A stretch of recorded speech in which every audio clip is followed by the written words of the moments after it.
እግዚአብሔር ታገብሪ حدش ነገር ክገብሪ ኢየሱስ ክርስቶስ ትማልን ሎምን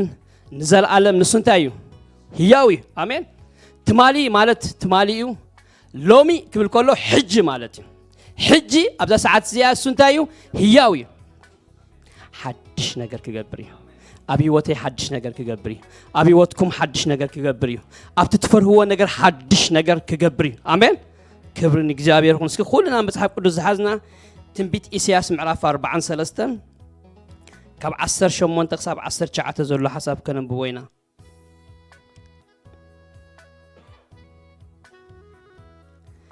ነቲ ቀደም ዝነበረ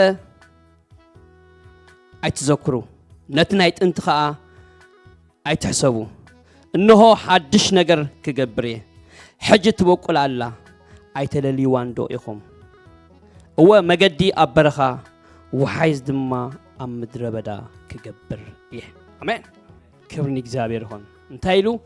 ነቲ ናይ ቅድም እንታይ ትግበሩ ኣይትዘክሩ ናይ ጥንቲ ኸኣ ኣይትሕሰቡ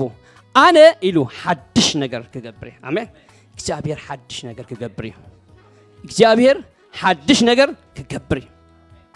አሜን እግዚአብሔር ሓድሽ ነገር ክገብር ከሎ ኣብቲ መጨረሻ ታይሉ ተዛሪብሎ መገዲ ኣብ በረኻ እንታገብር ኢሉ መገዲ ኣብ በረኻ ብዙሕ ሰብ ኣብ በረኻ ይሽገር መገዲ ይሽገር እግዚአብሔር ግን ሓድሽ ነገር ክገብር ከሎ እንታይ ይገብር ኣብ በረኻ መገዲ ይገብር ኣብቲ መገዲ ዘይብሉ ነገር መገዲ ይገብር ኣብ ዝተዓጽወ ነገር መገዲ ይገብር ብማያት መገዲ ይገብር እግዚአብሔር ታገብር ከሎ ሓድሽ ነገር ክገብር ከሎ ኣነ ሓድሽ ነገር ክገብር ሕጂ ትበቁል ኣላ ኣይተለሊዋንዶ ምስ በለ መገዲ ኣብ በረኻ ወሓይስከ ኣበይ ኣብ ምድረ በዳ ማይ ዝበሃል ነገር የለን ግን እግዚአብሔር ሓድሽ ነገር ክገብር ከሎ ወሓይስ ማይ ከማን ኣይኮነን ወሓይስ ክብርን እግዚአብሔር ይሁን ስለዚ እግዚአብሔር ሓድሽ ነገር ክገብር ኣብ ህይወተይ ክገብር ኣብ ህይወትኩም ክገብር ሎማ አንተ ሓድሽ ነገር ተቀቢልና እንከይድና አሜን ዝኾነ ዘፍረሐና ነገር እንተሎ ሓድሽ ነገር ክኸውን እግዚአብሔር ኣብኡ ሓድሽ ነገር ክገብር ኣብ ስራሕና ይኹን ኣብ ፋይናንስና ይኹን ኣብ ነገራትና ይኹን እግዚአብሔር ሓድሽ ነገር ክገብር አሜን ክጅምር ከሎ እንታይ ኢሉ ነቲ ናይ ቅድም ኣይትሕሰቡ ናይ ጥንቲ ኸኣ ኣይትዘክሩ 18 እንታይ እዩ ዝብል ነቲ ቀደም ዝነበረ እንታይ ትግበሩ ኣይትዘክሩ ኣይትሕሰቡ እግዚአብሔር ሓድሽ ነገር ክገብር ይቅድም ምባሉ ሓደ ሓሳብ ተዛሪቡ ነቲ ናይ ቀደም እንታይ ትግበሩ ኢሉ ኣይትዘክርዎ ናይ ጥንቲ ኸኣ ኣይትሕሰቡ ለካ እግዚአብሔር ሓድሽ ነገር ከይገብር ዝኽልክሎ ነገራት ኣሎ ናይ ቀደም እንድሕር ትዝክር ኮንካ ናይ ጥንቲ እንድሕር ትዝክር ኮንካ ንእግዚአብሔር ሓድሽ ነገር ከም ዝገብር ኣነ ካብ ንእስነተየ ካብ ብንእሽተይ ኣብ ቤት ኣምላኽ ዓብየ ይሕዋተይ ከምዞም ኣብ ዘለዉ ቆልዑት እንዳ ህፃናት ይዳእተውኒ ኣብኡ እንዳኣተኹ ፀኒሐ ድማ ምስ ጎበዝኩ ትምህርቲ ድሕነት ተማሂረ ፀኒሐ ድማ መዘምራን ኮይነ ኣብ ቤት ኣምላኽ ዓብየ ብዙሕ ዝፈልጦ ነገር ኣሎ ናይ ቀደም ማለት እዩ ሓደ ሰባት ኣለዉ ከምኡ ካብ ቀደም ንጎይታ ዝፈልጥዎ ከም ዳውሉ ነብሩ ቀደም ነይሩ መዝሙር ቀደም ነይሩ ስብከት ክርስትና ቀደም ነይሩ ሽዑ ኣብቲ ቀደም ኮይኖም ኣብኡ ነብሩ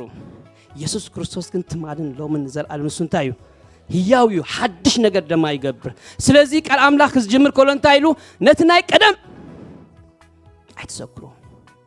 ቀደም ጽቡቕ ነገር ነይሩ ድዩ ካብኡ ዝበልጽ ነገር ሓድሽ ነገር እግዚአብሔር ክገብር አሜን ኣብ ቀደም ኣይንነብርን ኢና ናይ ብዙሓት ሰባት ሽግር እዩ ኣብ ቀደም ይነብሩ በቃ ኣብ ቀደም ኮይኖም ይነብሩ ኖ እግዚአብሔር ይኽእል እዩ ቀደም እንድሕር ጽቡቕ ነይሩ ሕጂ እውን ገና ካብዚ ዝበልጽ ክትርኢኻ ምሽ ተባሂሉ ገና ካብዚ ዝበልጽ እግዚአብሔር እንድሕር ገለ ነገር ኣለዎ ገለ ነገር እንድሕር ኣርኢኩም ኮይኑ ካብኡ ዝበልጽ ነገር ኣለዎ ካብኡ ዝበልጽ ነገር ኣለዎ አሜን እግዚአብሔር ሓድሽ ነገር ክገብር ጥራይ ነቲ ናይ ቀደም ነገር ታይ ንግበሮ ኣይንዘክሮ እግዚአብሔር ዋው ዝበልናሉ ዘደንቕ ነገር ኣብ ህይወትና ዝገበሮ ነገር ኣሎ ድዩ كين ذكره بوني إجزابير نمسكنه أو قلنا إن برينا إجزابير حدش نجار الله سلازي نتناي قدم تاي تقبرو أي تذكروا نايت أنت خاء أي تحسبوا أنا حدش نجار رابا شكرا رابوس إجزابير حدش نجار كجبري سكنت تقول لهم زول لهم بلو إجزابير حدش نجار كجبري إجزابير حدش نجار كجبري كابت استلامة مدنا يون العلي كابتي واو زبلنا يون العلي كابو زبلت نجار الله آمين جنا كابزي زبلت نجار كتريخة إلو مش كابزي زبلت نجار تتعامنا يون نجار تلو زرعنا يون نجار تلو واو نبلو نجار تلو إجزابير كابو زبلت نجار كجبري سلازي نجزابير حدش نجار كي جبر زخل كله نجارات انتايو بك عمناك أدم نبر أدم نيرو نو حجونا الله تأنا الدوي لزقول قلوا هياو إجزابير إلياس كم كزارو كلون تايبل بك تأنا الدوي لزقول قلوا هياو إجزابير تمالي نيرو حجر ما الله أمتاو موتون إجزابير هياو نتردو نيرو تتمالي زدنا نجر زجبر حجون كم زجبر فلت نيرو تنحنا الدوي لنا نقول قلوا أملاخ نسو هياو أملاخه تمالي يقبر نيرم سهوارات حجون يقبر تايلي لوم نهوارات كيدو لوم أنا كسع مودة أتعلم مساهمه الله ديم سوم مودة أتعلم كوين ديو مسأم نيرو حجون مسانا الله تا يقبر كسرح مسانا الله كذا نقنا مسانا الله آمين بقى سلازي نايت أنتي أحسمني بقول بقى نايك أدم دم ما يذكروني إجزابير حدش نجار كجبري حجي آمين أب هيوتي حدش نجار أب نابراي حدش نجار أب كنتاتي حدش نجار كبرني إجزابير هون سي إجزابير حدش نجار بقى نتقدم زنبرة عين ذكرنينا قدم كونيرو قدم كو دابل يسب زنبر أفتقدم نبر نو حجون إجزابير حدش نجار كجبري آمين الله أمو نزنايك قدم عين ذكر ديو كن ذكره تبوا أيكون ديو نو نذكره نبر نزنايك قدم نذكره بوها أنا أملاخ تين نقبره نمسكنا داوود كم يلو مش إجزابير مسانا تزين برنيرو يبل إسرائيل ليلو زحلفوا نجار كوي ذكروه بخندي نجارات حلفوا أفت زحلفوا نجار سي إجزابير تزيهولو نيرو كم يمخون كنيرة نمنجات أسنانم كون زي وفينا نمنتاي إجزابير مسانا سزنا برا سيزي تناي قدم إجزابير زدنا نجار أبيوتنا زجبرو نجار بقو نيجزابير كنا مسجنو بوق ينادم عن أمنتنا خوننا نمبر أو خنبر أيقونا نتناي قدم نجار نذكرنا جن أو عين نبرنا كبر نيجزابير هون هورا باولوس ستايلو زي فيليب بهم يلومش نتدحري دلو نهار الساعة نبتقد ماي ما تعتر على له بدحريكو زدنا نجاركو علوه هذا حد يجي خزارب كله سك قلع شنت كزارب تعجوسني يبل أنا أبتحت جمالي الاستمهار كيه ده بلي يزارب نتنايك أنا نجار يوم تصيو أوجنا ينبرنيو نعو دار الساعة حدش نجار كم زول فلتيو نقدمي تحت ما تعتركو كم خوينا أنا هن كيز جبانا إجزابير قال نجار تأمرات ندحر جرا أبيوتنا أو دوك نبلا يكونن إجزابير قال نجار ندحر على ما ميدنا أو دوك نبلا يكونن آمين كنت تصل نمنتاي إجزابير حدش نجار الله آمين إجزابير حدش مالت زي ترأي نجار زي تلمده مالتي آمين إجزابير الله حجون كجبر الله آمين السدلوي سلازي نايك أدم أيتذكروا نايت انتخا أيتحسبوا حدش نجار كجبره مجدي أبرخا ما يزيكونه وحيز دما أمد ربنا أفت ما يزيبولو نجار إجزابير تايجبر حدش نجار كجبر كله ما يجبر هاللويا تنملوه أملاخ زيو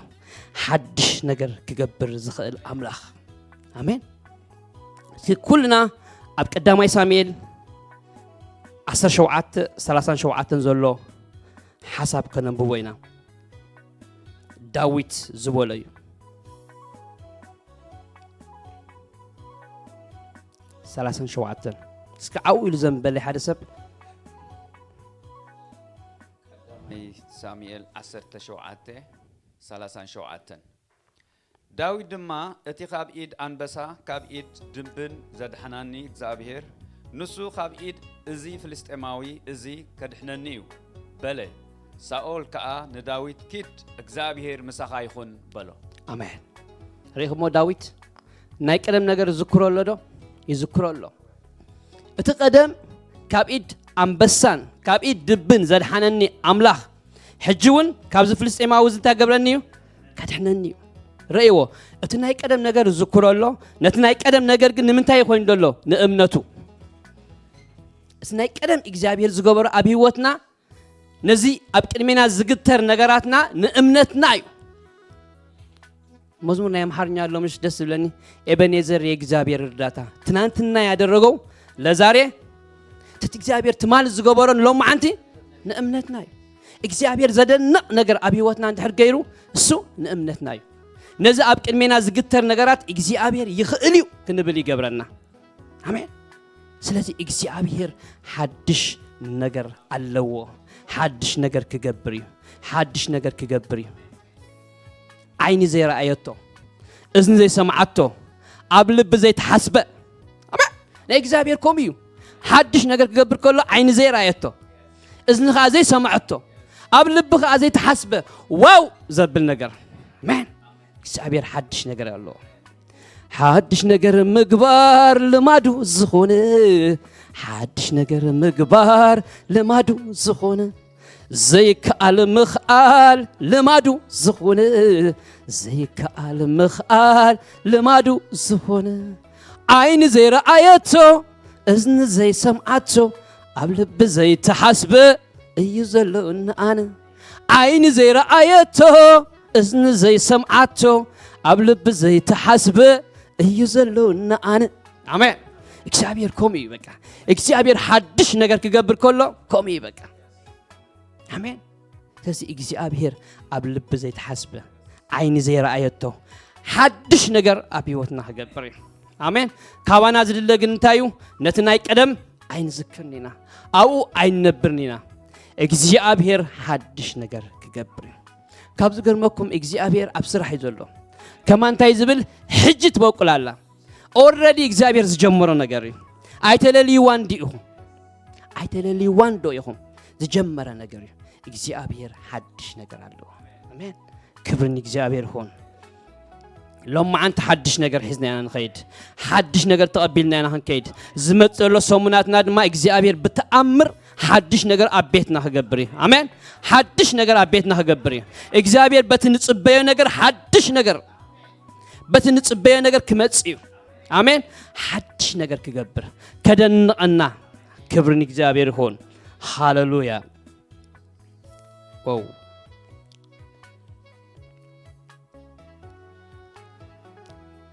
ኣብ ወንጌል ዮሐንስ ምዕራፍ 4 ጥቕሲ 46 ሓደ ደስ ዝብለኒ ሰብኣይ ኣሎ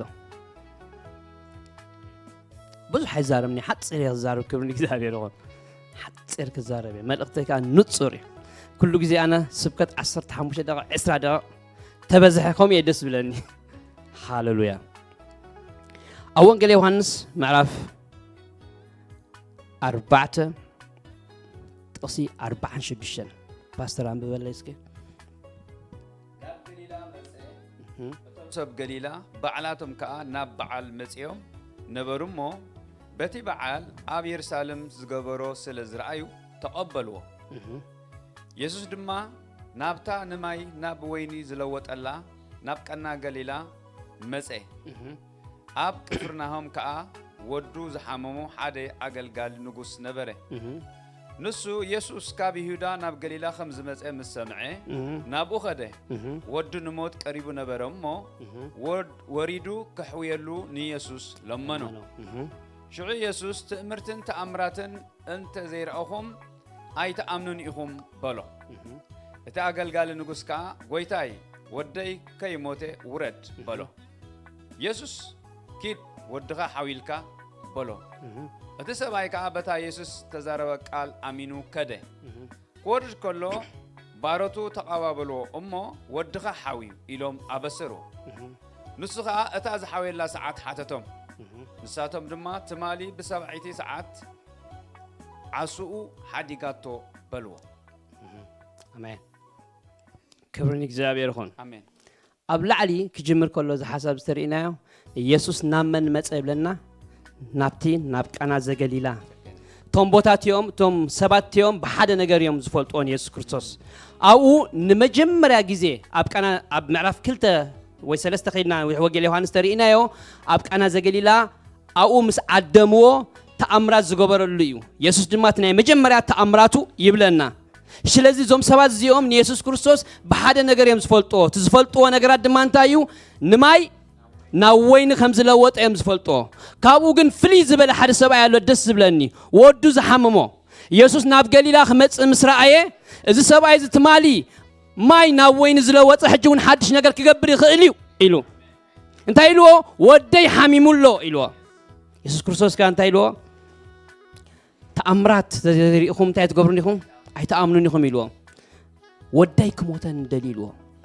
ሽዑ እንታይ ኢልዎ ኪድ ኢልዎ ወድኻ ሓዊልካ ኢልዎ ምስ ከደ ሽዑኡ ወድኻ ሓዊ ኢሎሞ መዓስ ሓዊ ኢሉ ሓቲትዎም ብ7 ሰዓት ሽዑኡ እታ ኢየሱስ ዝበሎ ሰዓት ንሳ ምዃና ኣረጋገጸ ይብለና ክብርን እግዚአብሔር ይኹን አሜን ዘገርም ነገር እቲ ትማሊ ማይ ናብ ወይኒ ዝለወጠ ኣምላኽ ሕጂ እውን ሓድሽ ነገር ክገብር ይኽእል እዩ ብኻልእ ነገር ሓድሽ ነገር ክገብር ይኽእል ኢሉ ከምኡ ስለ ዝበለ እንታይ ገይሩ ተቐቢሉ ወዱ እንታይ ገይሩሉ ሓዊኡ አሜን እግዚአብሔር ይኽእል እዩ እግዚአብሔር ሓድሽ ነገር ክገብር ይኽእል እዩ አሜን ሓድሽ ነገር በቃ ንእግዚአብሔር በሓደ ነገር ኣይንፍለጦ ሓድሽ ነገር ገና ዘይንፈልጦ ነገር ሓድሽ ነገር እግዚአብሔር ክገብር እዩ ሽዑ እንታይ ኢልዎ ኪድ ወድኻ እንታይ ገይሩልካ እዩ ሓዊልካ ኢልዎ ቀዲሙ ቃል ሊኢኹ አሜን እግዚአብሔር ቀዲሙ ቃል ክሰድድ ኢሎም ማዓንቲ ኣብ ነገራትኩም ቃል ክሰድድ እዩ ኣብቲ ዘፍራሃኩም ነገር ቃል ክሰድድ እዩ እዚ ቃል እንታይ ዝገብር የስልጥ ቃል ምስ ቀደመ ከይዱ ንወዱ ድማ እንታይ ገይርዎ ይሕዊዎ ሽዑ ሓዊ ምስ በሎ መዓስ ሓዊ ኢልዎ ኣበይነት ሰዓት ከም ዝበሎ ከመይ ዓይነት ኣማኒ ሰብ እዩ ሰብዚ ስለዚ ሓድሽ ነገር ንምቕባል በቃ እግዚአብሔር ሓድሽ ነገር ከም ዝገብር ምፍላጥ ናይ ቀደም ነገር ዘይምዝካር ገሊኦም ሰባት እኮ በቃ ኢየሱስ ማይ ናብ ወይኒ ለዊጡ ኢሎም ብጥራይ ይወዲኦም መኾኑ ሓድሽ ነገር ከም ዝገብር ኣይፈልጡን ኾኑ እሰብዚ ግን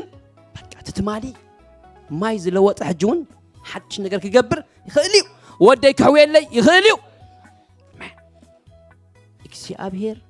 ኣይከውን ትብሎ ነገራት ኣሎ ድዩ እግዚአብሔር ይኽእል እዩ ኣብኡ ሓድሽ ነገር ክገብር ይኽእል እዩ ከደንቐኩም ይኽእል እዩ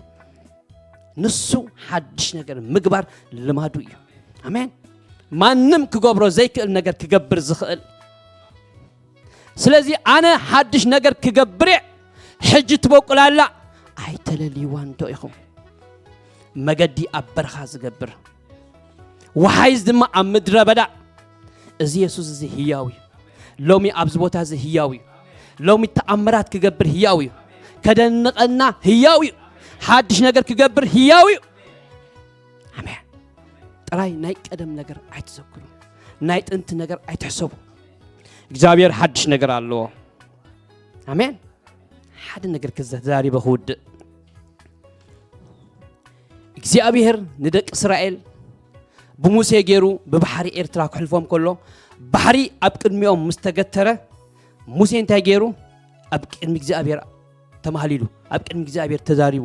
እግዚአብሔር ካታይ ኢልዎ እንታይ ኣሎ ብኢድካ ኢልዎ ነቲ ባሕሪ በቲ በትሪ ጌርካ እንታይ ግበሮ ኢልዎ መቐሎ ህረሞ ኢልዎ ሲኮነን ገሪምኒ እግዚአብሔር ብሙሴ ከምዚ ገይሩ ዘደንቕ ነገር ምስ ገበረ ፍላይ እስራኤላውያን ተሪኢኹሞም ነቲ ባሕሪ ምስ ሰገርዎ ቀዳማይ ዝዘመርዎ መዝሙር እንታይ እዩ ወእግዚአብሔር ኢሎም ካብ ኣማልኽቲ ከመኻ ዝበለ መን እዩ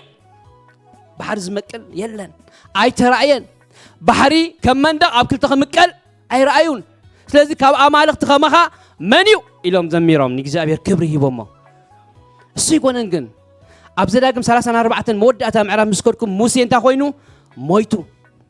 ሙሴ ምስ ሞተ እግዚአብሔር ናመን ከይዱ ናብ ኢያሱ ከይዱ ንኢያሱ ኢልዎ ሙሴ ባራይ እንታይ ኮይኑ እዩ ሞይቱ ንስኻ ድማ ነዚ ህዝቢ ሒዝካዮ እንታይ ትገብር ኢኻ ክትሳገር ኢኻ ዮርዳኖስ ብኸመይ ብናይ ቅድሚ ሕጂ ይኮነን ቅድሚ ሕጂ ብበትሪ ነይሩ ሕጂ ድማ ቶም ካህናት ነቲ መሬት ምስ ረገፅዎ ክብር ንእግዚአብሔር ሓድሽ ነገር ኣሎ እግዚአብሔር ከምኡ እዩ ዝገብር ሓድሽ እግዚአብሔር ትትማሊ ዝገበሮ ኣይደግሞን እዩ አሜን እግዚአብሔር ዘደንቕ ነገር ስለዚ ንኢያሱ ኢልዎ ተስእ ነዚ ህዝቢ ሒዝካዮ ነዚ ዮርዳኖስ ትገብር ኢኻ ክሰግር ኢኻ ብኸመይ እቶም ካህናት ናይ እግዚአብሔር ታቦት ተሸኪሞም ነቲ ማይ ምስ ረገፅዎ ትማይ እንታይ ኮይኑ ደው ኢሉ ካብ ላዕሊ ተገርም እግዚአብሔር እንታይ ገይሩ ሓድሽ ነገር ገይሩ ትትማሊ ብሙሴ ዝገበሮ ብኢያሱ እንታይ ገበሮን ኣይደገሞን That's why እግዚአብሔር እንታይ ዝብል ሓድሽ ነገር ክገብር አሜን እግዚአብሔር ሓድሽ ነገር ይዝገብር ዓይኒ ዘይራኣያቶ እዝኒ ዘይሰማዓቶ ኣብ ልቢ ዘይተሓስበ ገና ቅድሜና ደሎ ዘመናት ሰባት ክሳዕ ዝድነቑ በኣና እዚ ትጆስዶ ይኮነን እዚ ትኽስተዶ ይኮነን እንታይ ረኺብዎ ሕጂ ሓድሽ ነገር ዝገብር አሜን ተኣምራት ዝገብር ዝልውጥ አሜን ከደንቐና እግዚአብሔር እሱ ኣብ ዘመናት ኩሉ ሓድሽ ነገር ምግባር እዩ አሜን ንሱ ምሳና እዩ አሜን ሕጂ ግና ኣታ ያዕቆብ ትዝፈጠረካ ኣታ እስራኤል ድማ ትዝደኮነካ እግዚአብሔር ከምዚ ይብል እንታይ ይብል ተበጀካ ሞ ኣይትፍራህ ኣነ ምሳኻ ኸውኔ ስለዚ ብማያት ምስተሓልፍ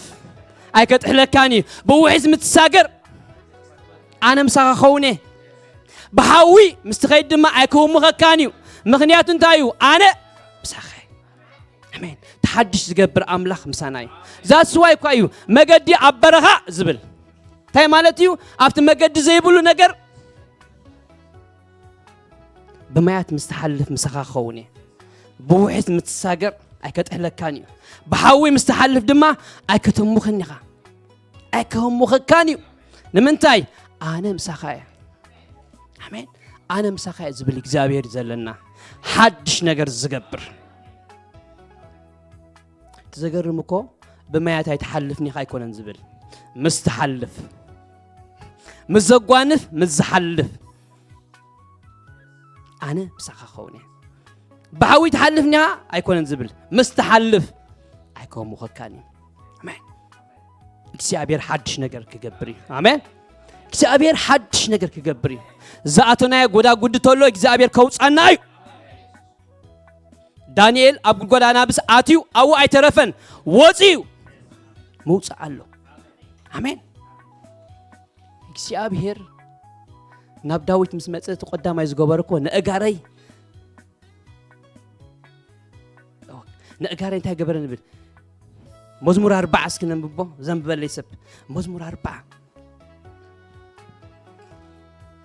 ንእግዚአብሔር ተዓጊሰ ተጸበኽዎ ንሱ ድማ ደኒኑ ኣውያተ እንታይ ገበረ ሰማዕ ሽዑ እንታይ ኢሉ ንእግዚአብሔር ተዓጊሰ ተጸበኽዎ ንሱ ናባይ ደኒኑ ኣውያተይ ሰምዐ ካብ ጉድጓድ ጥፍኣት ከዓ ካብቲ ረግረግ ጸብሪ ኣውፃኒ አሜን ኣጋረይ ኣብ ከውሒ ኣቂሙ ስጉምታተይ ኣጽንዐ አሜን ከምኡ ዝገብር እግዚአብሔር ካብ ጉድጓድ የውፅእ አሜን ሎማዓንቲ እግዚአብሔር ሓድሽ ነገር ክገብር እዩ ዝኾነ ጉድጓድ ተሎ ክድበን እዩ አሜን ዝኾነ ጉድጓድ ዝኣተናየ ነገር ተሎ እግዚአብሔር ከውፃና እዩ አሜን እግዚአብሔር ሓድሽ ነገር ምግባር ልማድ እዩ አሜን ንሱ ህያው እዩ ኢየሱስ ክርስቶስ ትማልን ሎምን ንዘለዓለም ንሱ እንታይ ህያው እዩ ትትማል ዝገብር ነበረ ሕጂ እውን ህያው እዩ ስለዚህ ሓድሽ ነገር ኣለዎ እግዚአብሔር ኣብ ህይወተይ ሓድሽ ነገር ኣለዎ እስኮን በሉ ኣብ ናብራይ ሓድሽ ነገር ኣለዎ ኣብ ፋይናንሰይ ሓድሽ ነገር ኣለዎ ኣብ ነገራተይ ሓድሽ ነገር ኣለዎ አሜን ሎማዓንቲ ሓድሽ ነገር ተቐቢልና ክንወፂና አሜን ሓድሽ ነገር ኣለዎ በቃ እግዚአብሔር ብናይ ቀደም ዳስተንተና ይነብርኒና አናይ ቀደም ነሩ ዳበልና ይነብርኒና ኣለዎ እግዚአብሔር ሕጂውን ኣለዎ ክርስትና ቀደም ነሩ ዝባሃል ነገር የለን ሕጂውን ኣሎ ንምንታይ ትዝገብር ህያዊ ሕጂውን ህያዊ ክገብር ህያዊ ክሰርሕ ህያዊ ሃሌሉያ እግዚአብሔር ምሳና እዩ حدش نجار كجبر سكتسينا نزجوي تاخن بارو خوينا هاليلويا حدش نجار أب إذن ذي تحسبه واو